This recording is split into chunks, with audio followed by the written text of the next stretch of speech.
Alors, Jamal Ouazani, la polygamie est-elle interdite dans l'islam ou au contraire est-elle explicitement autorisée dans le Coran?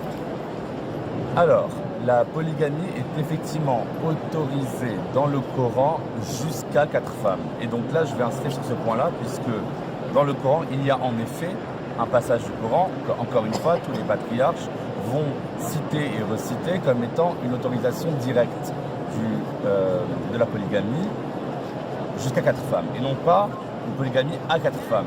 Ça veut dire que déjà le jusqu'à définit que ça peut être 1, 2, 3 ou 4.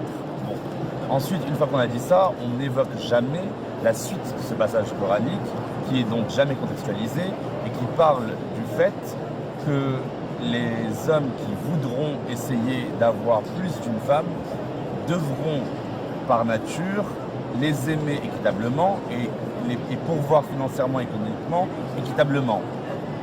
Allah dit dans le Coran que c'est impossible, qu'ils ne pourront pas équilibrer les relations de manière équitable. Et donc, par définition, c'est la monogamie qui est privilégiée. C'est-à-dire que l'intazalou, c'était le principe même de ce passage coranique, que de dire on ne pourra pas équilibrer les relations entre elles, et donc la polygamie est en soi autorisée jusqu'à 4, parce qu'à l'époque c'était le cas pour beaucoup, c'était 4, mais elle est réfutée par le fait que ce ne sera pas équitable quand il arrive.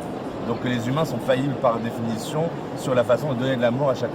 Donc en fait, concrètement, on peut le lire avec une interprétation un peu plus actuelle, féministe, antiraciste, etc., comme une incitation plutôt à la monogamie qu'à la polygamie.